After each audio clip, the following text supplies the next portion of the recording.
Yes બાળકો, જય શ્રી કૃષ્ણ બધાને.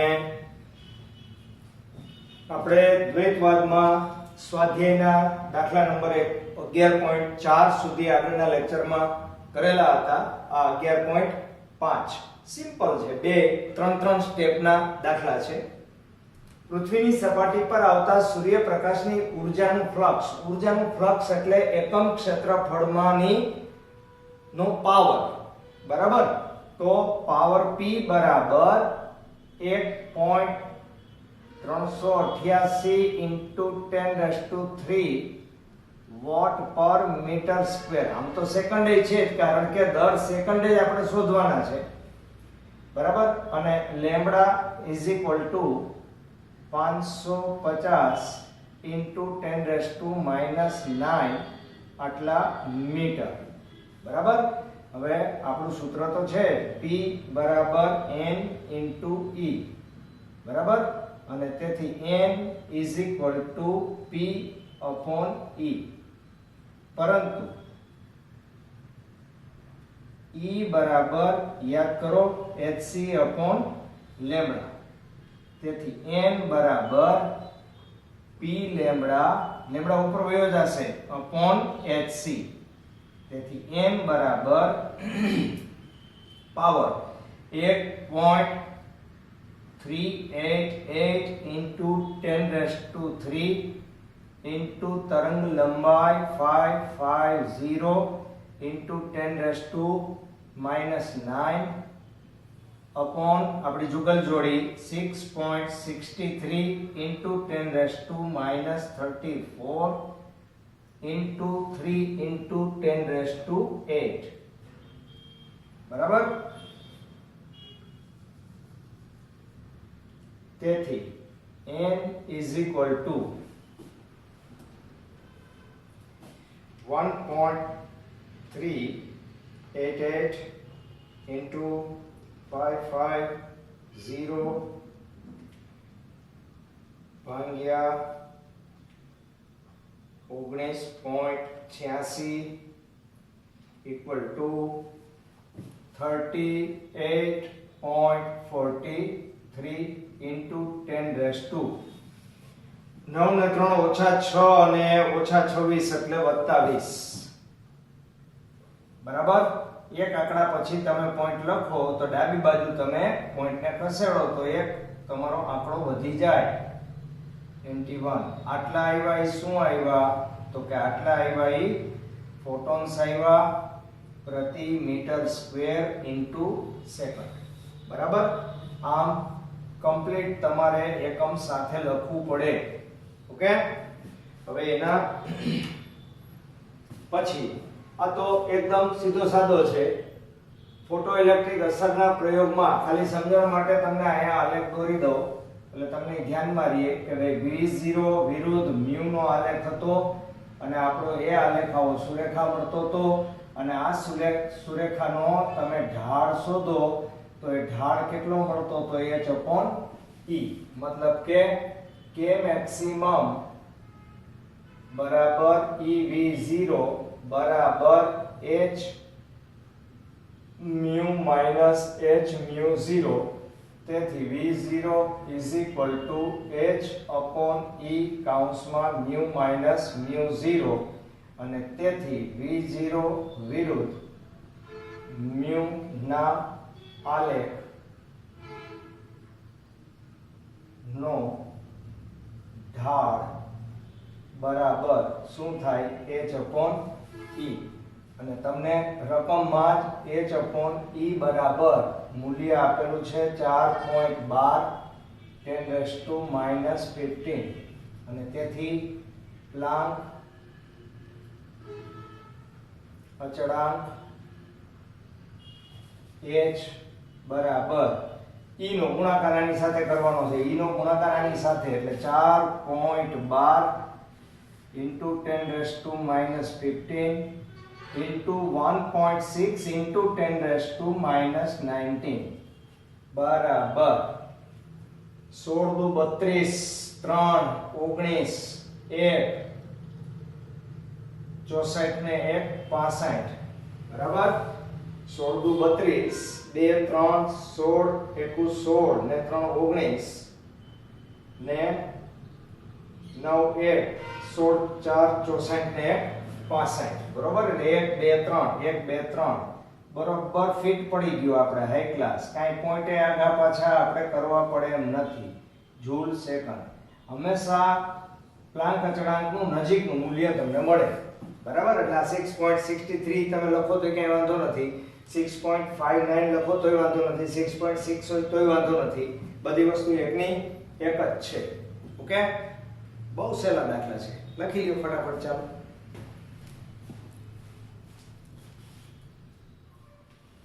યસ બાળકો, 11.5 અને 6 આપણે કર્યા હતા. આ 7 અને 8 જોઈ શકો છો, નાના નાના છે. 100 વોટનો એક સોડિયમ લેમ્પ એટલે કે P બરાબર 100 વોટ બધી દિશામાં સમાન રીતે ઉર્જાનું ઉત્સર્જન કરે છે. આ લેમ્પને એક મોટા ગોળાના કેન્દ્ર પર રાખેલો છે. ગોળો તેના પર આપાત થયેલ બધા સોડિયમ પ્રકાશનું શોષણ કરે છે. તેની તરંગ લંબાઈ લેમ્બડા બરાબર 589 into 10⁻⁹ મીટર બરાબર. તો સૌથી પહેલો પ્રશ્ન છે આપણો, સોડિયમ પ્રકાશ માટે એક ફોટોન દીઠ કેટલી ઊર્જા સંકળાયેલી હશે? હવે ઊર્જાનું સૂત્ર તો આપણી પાસે E hc upon લેમ્બડા છે જ. તો E 6.63 into 10⁻34 into 3 into 10⁸ છેદમાં લેમ્બડા 589 into 10⁻⁹ બરાબર. 19.89 ભાગ્યા 589 0.03376 into 10⁻⁻, -34 8 ઓછા 26 અને વત્તા 9 એટલે ઓછા 17 equal to 3.376 into 10⁻⁹ આ જૂલ આવ્યા બરાબર. પણ આપણે ઈવી માં જોતી હોય તો આપણે પાછું અહીંયા કામ કરવું પડે. ઊર્જા ઈવી માં બરાબર 3.376 into 10⁻⁹ ભાગ્યા 1.6 into 10⁻⁹ equal to આ બેનો સીધો ભાગાકાર જ છે બરાબર. 3.376 ભાગ્યા 1.6 equal to 2.11 EV. આ ઊર્જા જ છે, ઓલી પણ ઊર્જા જ હતી બરાબર. પણ આપણે બે અલગ અલગ એટલા માટે શોધી કે કોઈ પણ ગણતરી કરવી હોય તો ઊર્જા હંમેશા જૂલમાં હોવી જોઈએ બરાબર. હવે જુઓ, ગોળા પર કેટલા દરથી ફોટોન આપાત થતા હશે બરાબર. તો આપણું સૂત્ર તો છે જ P is equal to n into E બરાબર. તેથી n is equal to P ના છેદમાં E. હવે જો આ E તમારે જોઈએ તો આ ન ચાલે, આ ફરજિયાત હોવો જરૂરી છે. EV વાળો ઊર્જા કોઈ દી મૂકવીની ગણતરીમાં બરાબર. તો n is equal to power તમારો 100 છે ના છેદમાં 3.376 into 10⁻⁹ બરાબર. ભાગ્યા 3.376 29.67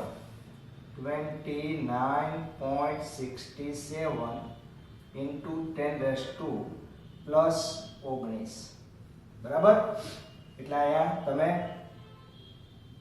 2.9 કરી શકો એટલે લગભગ 2.9 into 10 raised to 20 કરી શકો અથવા 3 into 10 raised to 20 photons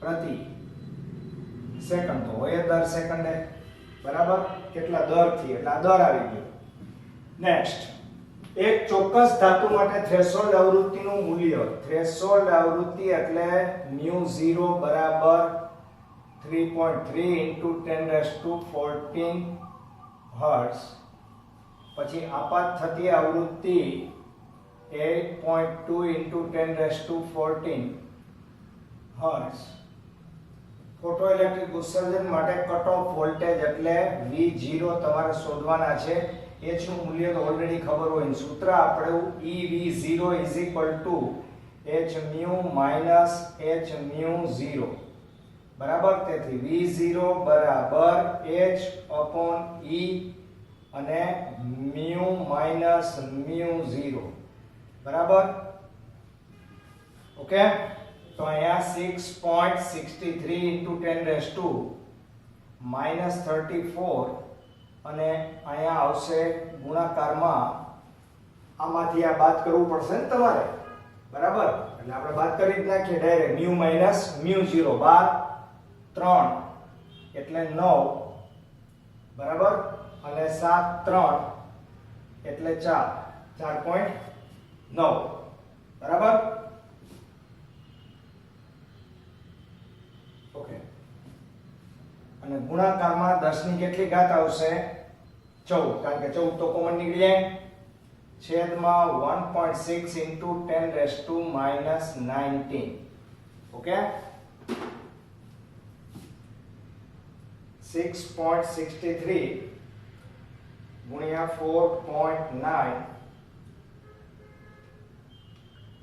1.6 equal to 20.30 equal to 20.30 into 10 raised to ઓછા 13 14 એટલે 20 20 ને એટલે ઓછા 1 જો આ ઓછા 20 ને વત્તા 19 ઓછા 1 equal to 2.03 વોલ્ટ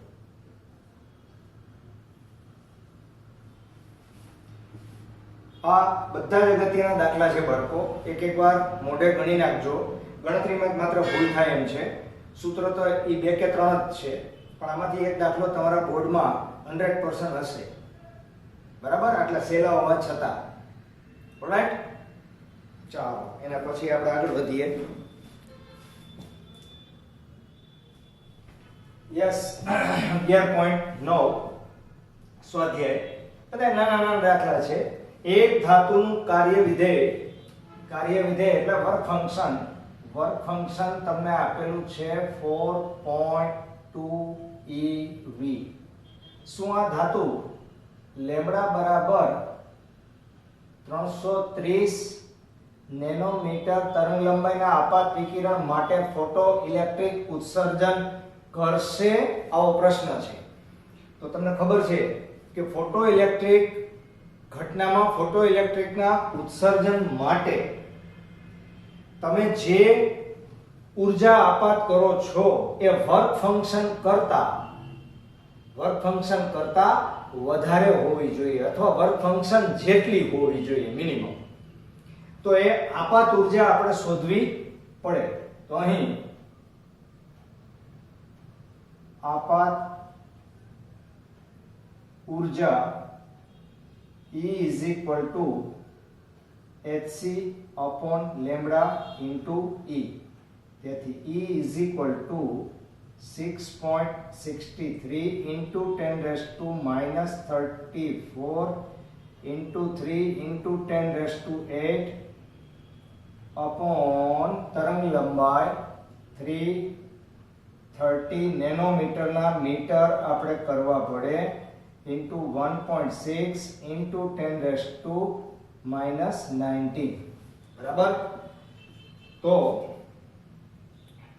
19.86 ભાગ્યા 330 ભાગ્યા 1.6 equal to 0.0376 0.0376 into 10 raised to ઓછા 26 અને ઓછા 27 એટલે ઓછા 26 અને 9 ને 9 28 2 એટલે 2 ઘાત વધશે equal to 3.76 eV હવે જોઈ શકો છો તમે કે તમે 3.76 eV જેટલી ઊર્જા આપાત કરી પણ એમાંથી ફોટો ઇલેક્ટ્રોનનું ઉત્સર્જન કરવા માટે 4.2 ની જરૂર છે તો ફોટો ઇલેક્ટ્રિક ઉત્સર્જન થશે નહીં મતલબ કે અહીં E is less than 50 છે તેથી ફોટો ઇલેક્ટ્રિક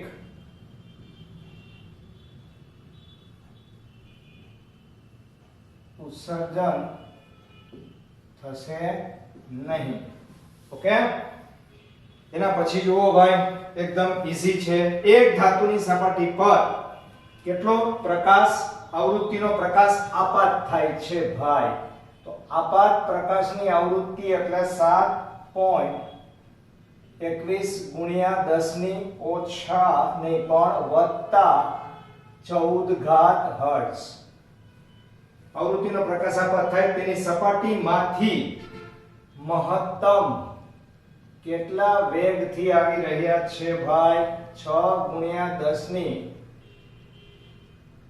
5 ઘાત મીટર પ્રતિ સેકન્ડ ની મહત્તમ ઝડપ ધરાવતા ઇલેક્ટ્રોનના ફોટો ઉત્સર્જન માટે થ્રેશોલ્ડ આવૃત્તિ કેટલી હશે થ્રેશોલ્ડ આવૃત્તિનો મતલબ μ0 આપણે ગોતવાની છે બરાબર તો આપણે આપણા સૂત્રનો ઉપયોગ કરીએ ભાઈ 1/2 mv સ્ક્વેર મેક્સિમમ એટલે કે k મેક્સિમમ એટલે કે ev0 બરાબર h mu minus work function 50 work ફંક્શનની જગ્યાએ h mu 0 મૂકવો હોય તો મૂકી શકાય પણ એ તમે મૂકશો તો ક્યાંક સાદુ રૂપમાં ગોટાળો થાય એટલે હંમેશા થોડુંક મોટી ગણતરી આવતી હોય ને ત્યારે બે ટુકડા કરી નાખવા બરાબર એટલે 50 પહેલા આપણે શોધી લઈએ તો 50 બરાબર શું થશે આમાંથી આ બાદ થશે એટલે આનું મૂલ્ય આપણે અહીં મૂકી દઈએ 6.63 into 10 raised to minus 34 into mu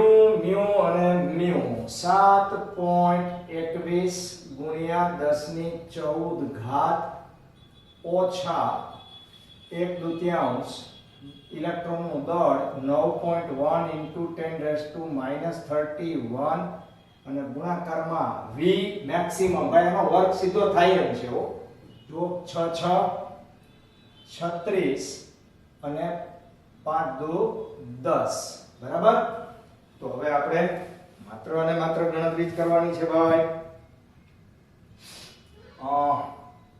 6.63 into 7.21 equal to 47.80 equal to 47.80 into 10 raised to minus 20 minus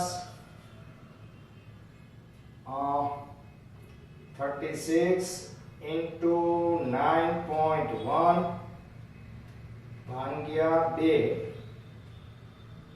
163.8 163.8 બરાબર અને ગુણાકારમાં 10 ની ઉપર ઓછા 21 ઘાત બરાબર હવે આ પોઈન્ટ ને તમે અહીંયા લઈ લ્યો એટલે આ ઘાત કેટલી થઈ જાય મને કયો 20 થઈ જશે બરાબર તો ઇક્વલ ટુ આ બે બાદબાકી કરવાની છે 47.80 ઓછા 16.38 અને ઇન્ટુ 10 raised to minus 20 બરાબર તો 47.80 80 minus 16.38 equal to 31.42 into 10 raised to minus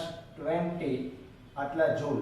આ 50 મળ્યું. હવે 50 એટલે h nu 0 બરાબર. એમાંથી આપણે h ને સામે લઈ જઈએ તો 31.42 ગુણ્યા 10 ની ઓછા 20 ઘાત ના છેદમાં 6.63 into 10 raised to minus 34 બરાબર. તો 0.42 ભાગ્યા 6.63 equal to 4.73 into 10 raised to વત્તા 14 આટલા હર્ટ્ઝ mu 0. જો તમારી mu કેટલી હતી 7.21 મતલબ કે તમારી આપાત આવૃત્તિ થ્રેશોલ્ડ આવૃત્તિ કરતા વધુ હતી એટલે એમ કહેવાય કે આપાત ઊર્જા વધારે હતી. અહીંયા આપાત ઊર્જા ઓછી હતી એટલે ફોટોઇલેક્ટ્રિક ઉત્સર્જન ના થાય. અહીંયા તો એવો પ્રશ્ન જ નથી. અહીંયા કહી જ દીધું છે કે આટલી ઝડપથી ઇલેક્ટ્રોનના ફોટો ઉત્સર્જન માટે એટલે ઇલેક્ટ્રોનનું ઉત્સર્જન તો થતું જ હતું. ઓકે બાળકો, ચાલો લખી લ્યો ફટાફટ.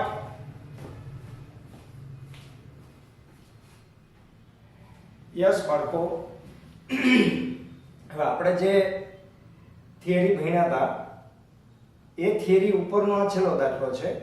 હવે જે દાખલા બાકી છે એને માટે આપણે પ્રકાશનો દ્વૈત સ્વભાવ, ડી બ્રોગલી તરંગ લંબાઈ, હાઇઝનબર્ગનો સિદ્ધાંત આ ત્રણ ભણવા પડશે. એના પછી આપણે દાખલા ગણી શકશું. તો પહેલા આપણે એક ગણી નાખીએ. અહીંયા શું આપ્યું છે જુઓ. આર્ગન લેસર વડે ઉત્પન્ન થયેલ 488 નેનોમીટરના પ્રકાશનો ઉપયોગ એટલે કે તરંગ લંબાઈ લેમ્બડા બરાબર 488 into 10 raised to minus 9 metre. પ્રકાશનો ઉપયોગ ફોટોઇલેક્ટ્રિક અસરમાં થયો છે. જ્યારે આ વર્ણપટ રેખાનો પ્રકાશ ઉત્સર્જક પર આપાત થાય ત્યારે ફોટોઇલેક્ટ્રોનનો stopping cut off potential V0 બરાબર 0.38 વોલ્ટ છે. મેં કીધું હતું તમને કે જો તમે આને E સાથે ગુણી નાખો તો આ તમારા માટે 0.38 જ રહે પણ એ ઊર્જા બની જાય. જેટલા વોલ્ટ સ્ટોપિંગ પોટેન્શિયલ હોય એટલા જ EV મહત્તમ ગતિ ઊર્જા થાય. ઓકે, તો ઉત્સર્જક જે દ્રવ્યમાંથી બનેલ છે તેનું કાર્ય વિધેય શોધો. એટલે 50 આપણે શું કરવાનું છે? શોધવાનું છે. તો આપણું સૂત્ર તો છે જ ભાઈ, EV0 બરાબર hc upon લેમ્બડા. ભાઈ મેં શું કામ hc upon લેમ્બડા લખ્યું? કારણ કે તમને લેમ્બડા આપેલ છે, mu નથી આપ્યો. માઈનસ 50 બરાબર. અને તેથી 50 બરાબર hc upon lambda minus EV0. હવે ડાયરેક્ટ કિંમત મૂકવી હોય તો આ hc upon લેમ્બડા છે એ ના ચાલે કારણ કે આ જૂલમાં છે ને આ ડાયરેક્ટ EV માં છે. તો આને આપણે અહીંથી જ EV કરી નાખીએ, પછી આમાંથી બાદ કરી નાખશું. અને બીજું કહું કે જ્યારે ઝાઝા બધા અચળાંકો હોય ત્યારે આખા સમીકરણના બધાય લખવાને બદલે એક એક ટુકડાનો તમે ગણતરી કરી લ્યો. જો EV0 તો છેક સુધી પડ્યો રહેવાનો છે એટલે એની ગણતરી આપણે નહીં કરવાની. બરાબર. તો હવે જ્યાં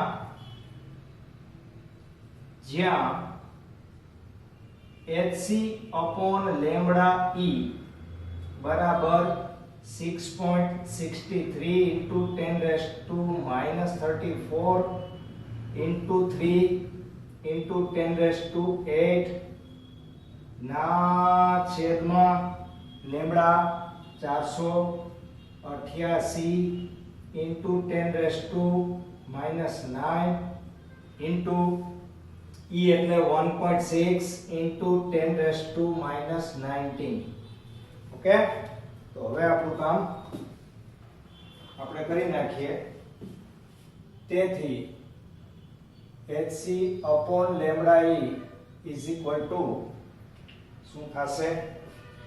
6.63 into 3 ઇક્વલ ટુ ભાગ્યા 488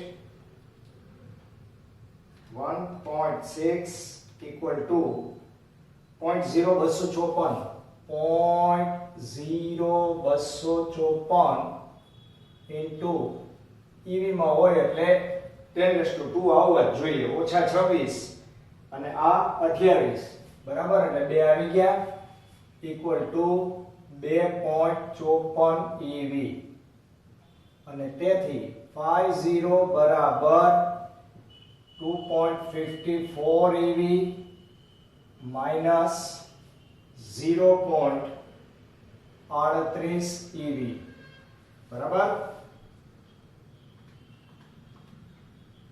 માઈનસ 0.38 2.16 આટલા ઈવી.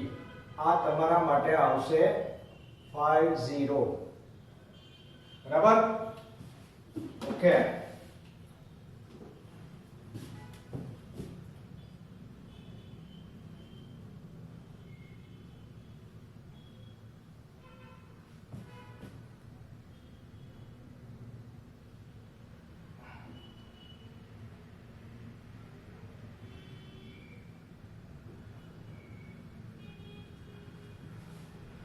પહેલા સમજી લ્યો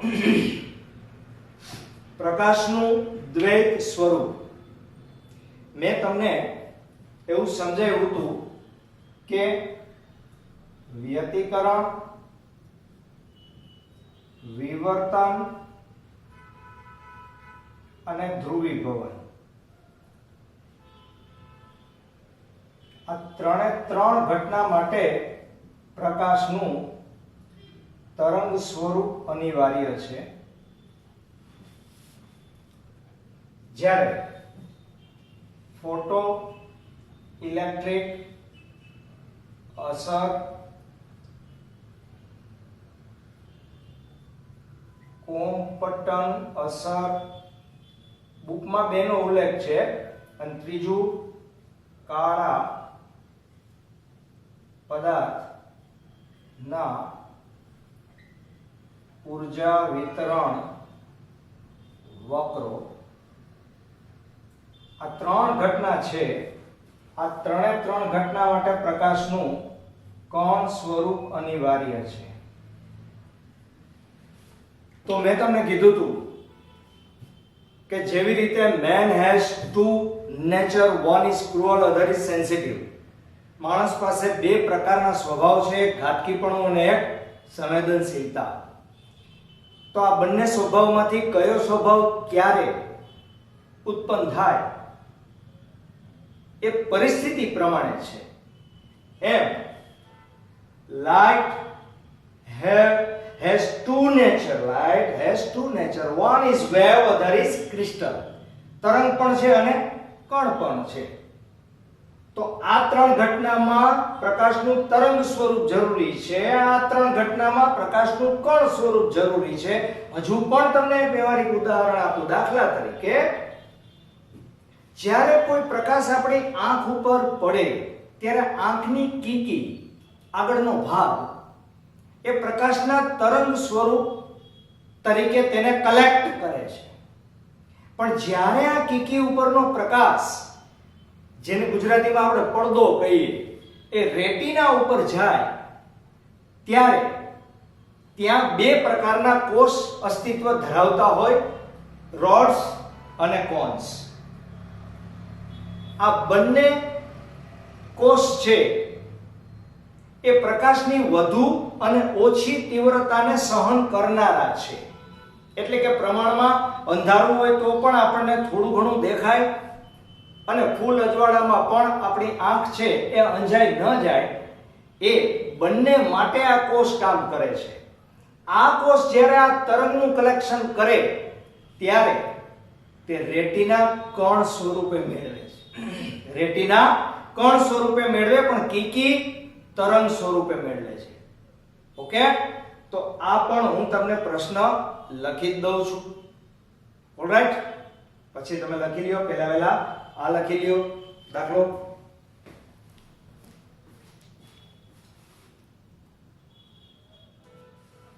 પ્રકાશનો દ્વૈત સ્વભાવ બહુ શોર્ટ એન્ડ સ્વીટ છે. વ્યતિકરણ, વિવર્તન અને ધ્રુવીભવન જેવી ઘટના પ્રકાશના તરંગ સ્વરૂપ વડે સમજી શકાય. એ આપણે ભણ્યા તરંગ પ્રકાશશાસ્ત્રમાં. જ્યારે ફોટોઇલેક્ટ્રિક અસર, કોમ્પટન અસર આપણે ભવિષ્યમાં ભણવાના છીએ, પણ અત્યારે ઉલ્લેખ જરૂરી છે. જેવી ઘટના પ્રકાશના કણ સ્વરૂપ વડે સમજી શકાય. ઉપરાંત આંખની કીકી દ્વારા પ્રકાશ કેન્દ્રિત થવાની પ્રક્રિયા પ્રકાશના તરંગ સ્વરૂપ વડે સમજી શકાય. જ્યારે આંખના રેટિનામાં રહેલા કોષો જેવા કે રોડ્સ અને કોન્સ દ્વારા પ્રકાશનું શોષણ સમજવા માટે પ્રકાશના કણ સ્વરૂપની જરૂર પડે. આમ વસ્તુને જોતી વખતે પ્રકાશના બંને સ્વરૂપો શું ભજવે? ભાગ ભજવે. બરાબર? એટલે આપણા મગજ સુધી જે પહોંચે છે સંદેશ, બરાબર, આપણે કોઈ વસ્તુને જોઈએ તો એનું પ્રતિબિંબ આપણી આંખ દ્વારા પ્રોસેસ થઈને મગજ સુધી પહોંચે છે. એમાં પણ તરંગ અને કણ એવા બે સ્વરૂપો માં પાસ થઈ અને આપણા મગજ સુધી પહોંચે. બરાબર? તો આ પ્રશ્ન તો એકદમ તમારા માટે સરળ હતો. હવે આમ તો લેક્ચર પૂરું થયું તમારું, પણ છતાં તમને એક સાદી સૂચના આપી દો કે એક્ઝામની અંદર તમે કોઈ પણ વસ્તુને માત્ર સમજી અને લખી નાખો તો એના માર્ક્સ મળતા નથી. પહેલી વાત કે માત્ર સમજીને કદી યાદ ન રાખી શકાય. યાદ રાખવા માટે તમારે થોડીક મહેનત કરવી પડે.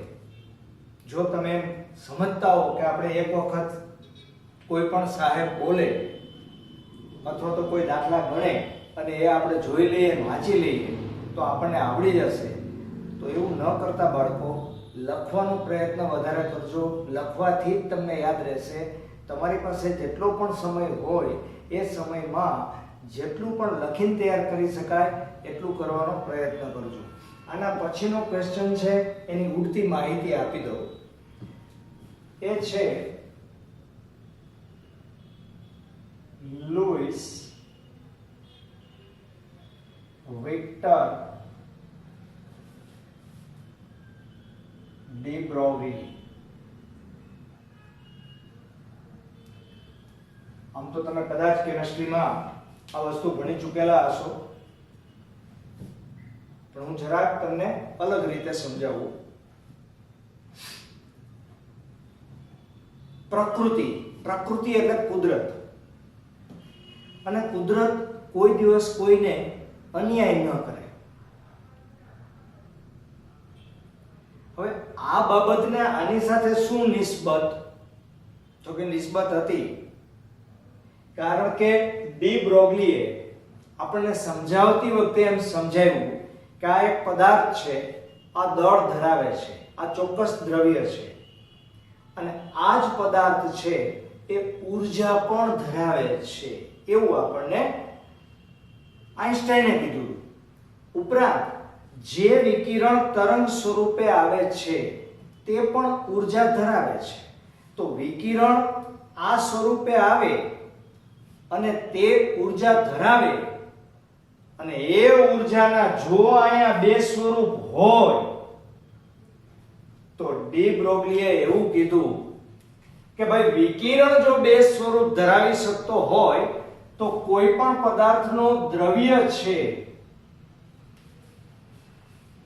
એ પણ બે પ્રકારનો સ્વભાવ એનો હોવો જોઈએ. એટલે કે જો વિકિરણ કણ અને તરંગ સ્વરૂપે વર્તે તો દ્રવ્ય પણ કણ અને તરંગ સ્વરૂપે વર્તતા હોવા જોઈએ. શું કામે? કારણ કે પ્રકૃતિ કોઈ દિવસ કોઈને અન્યાય ન કરે. બરાબર? પ્રકૃતિ છે એ વિકિરણ માટે જો બે સ્વભાવ હોય તો દ્રવ્ય માટે પણ બે સ્વભાવ હોવા જોઈએ. બરાબર? અને એને માટેનું એને સૂત્ર સાબિત કર્યું કે જે આપણે આવતીકાલે નેક્સ્ટ લેક્ચરમાં કરવાનું છે. ઓકે બાળકો, તો આટલા દાખલા અને આ પ્રશ્ન આટલું તમે કરી નાખજો. ઓકે. જય Shri Krishna, all the best.